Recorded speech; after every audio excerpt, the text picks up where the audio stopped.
Ayun guys, kararating pa lang namin, oh, hapon na. Hindi na nakapag-antay si Mrs. Oh, mag-garden na raw siya. Para bukas daw, konti na lang.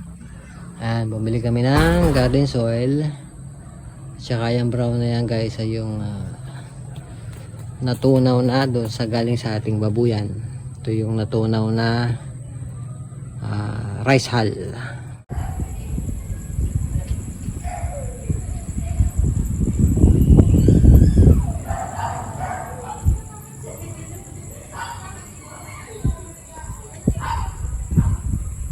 Overtime si Mrs. Yun. Yun guys, good morning. Kahapon pa lang, kagabi, pagdating namin, every weekend lang po kasi kami nakakauwi dito sa bahay. Pagdating namin kahapon, medyo madilim na. Excited na si Mrs. O yan o. Tinamnan niya. Kagabi. Medyo kinapos nga lang doon. Ito daw ay, kung tawagin dito sa amin ay, alas 12. Ayan. Ito nyo guys, katatanim lang pero may bulaklak na kagad ayan o. May bulaklak na. At ito guys, medyo mataas. Bawasan daw natin ang paa, sabi ni Mrs. Tsaka medyo naka-slope siya dito ng konti. Ayan, pagkakalibel niya medyo patagil dito. So, tatry natin guys, paano babawasan yan? Naisip ko ay gamitan itong level.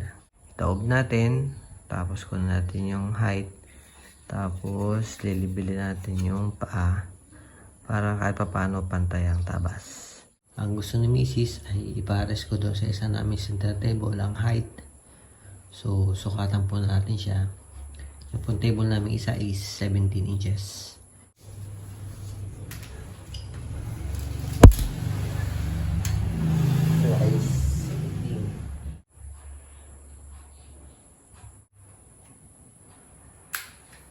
Itong markings na to ay ita-transfer natin dun sa dalawang papa. Ile-level hose natin doon at saka dito. Masking tape natin yung hose. One man job. Huli natin yung tubig.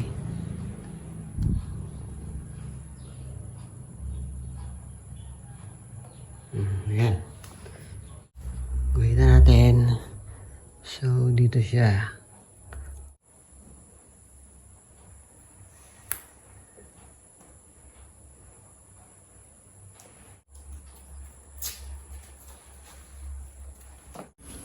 Guys, try natin lagari na. Ayan.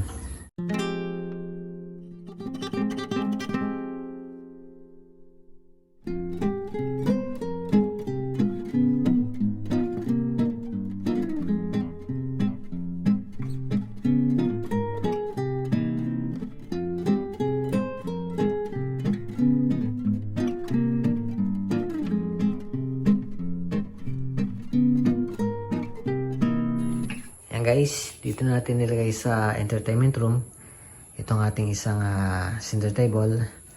At ayan, ang ating pinutol guys. Ayan, wala yung kalang, hindi natin kinalangan yan. Ayan, ating guys. Ayan, level na.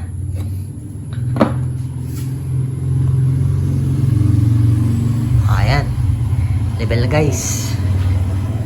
So effective yung ating paglagay ng level hose bago natin putulin. Ayan. Ito guys, natapo na kasi na alcohol. Ayan. Paano ba ayusin yan guys?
succulent.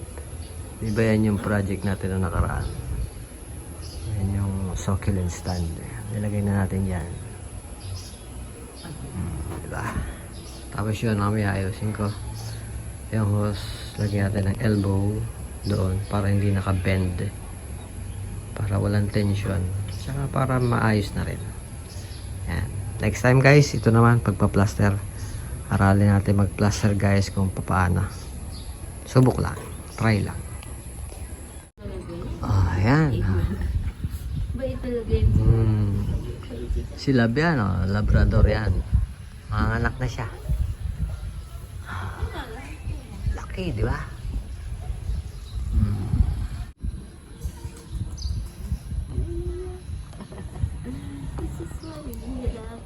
Malambing talaga siya. Tapos ito guys, ayos na natin. Gusto nga sila. Gusto nga. Gusto. Yun. Lagyan ko na ng elbow. Dyan. Tapos sementohin natin to guys. Next week. Sementohin natin para malinis na. Yun.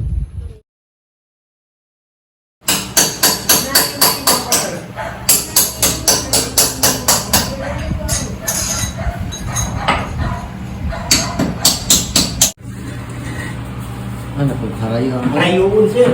Ay, kaya tagilid pati ang pagkalaan. Clog, oh, yan.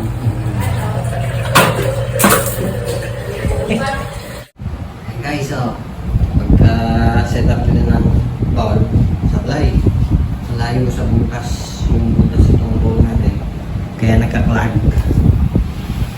Ang pinayos namin, ayan, para magamit na guys.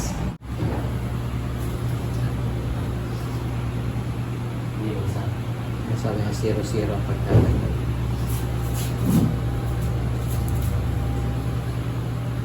Pagkaabang na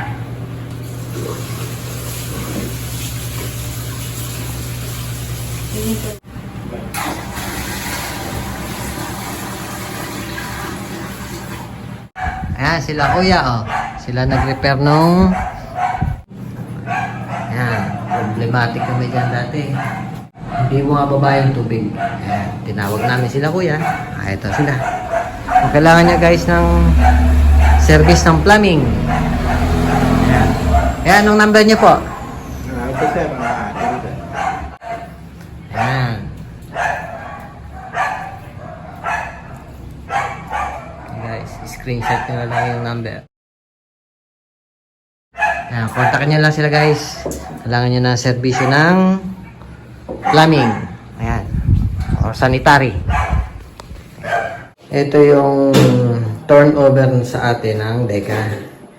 Ayan. Hindi lang naiayos yung pagkakaset nitong bowl. Malayo yung abang nila doon sa ilalim. Siguro dahil gusto nila nakasandal dyan. Ayan. Ngayon, pinabaklas natin.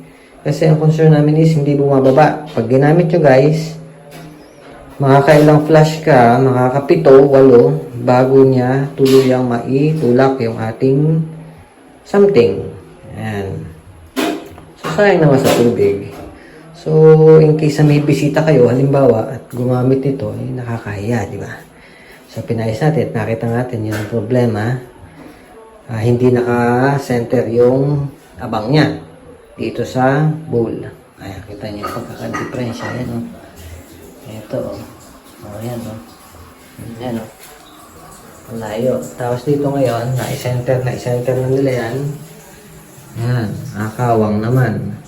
Kahit pa paano, temporary lang naman, guys. May magamit tayo habang nag-iipon pa. Ayan, so, okay na. Ang binayad nga pala namin kila kuya ay 1,500.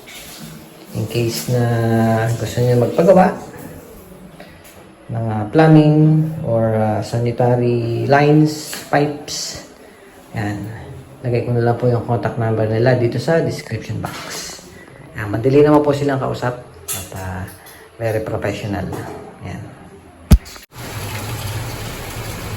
Laban mo.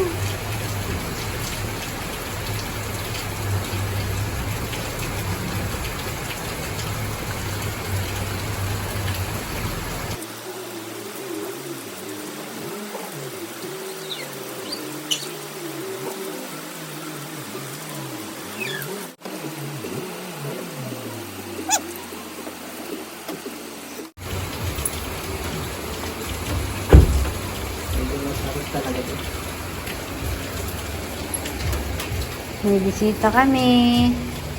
Where is my Bambam? Bambam! Hello! Baba po, tuwan-tuwa. Ala ka dyan. Oh, sinelas na kita niya. Oh, ala. Wasak. No! Guys, naglagay si Mrs. ng mga dekorasyon sa garden niya. Tingnan natin mamayang gabi kung iilaw sila. Napakan natin. Dito sa garahe guys, yung side natin, may konti pa tayong space. Tapos dito sa likod, hindi ko pa naman yan sinagad. Ito, isol pa natin yan dyan pag naayos yung mga halaman. Meron ba tayong at least mga 4 feet. Yan.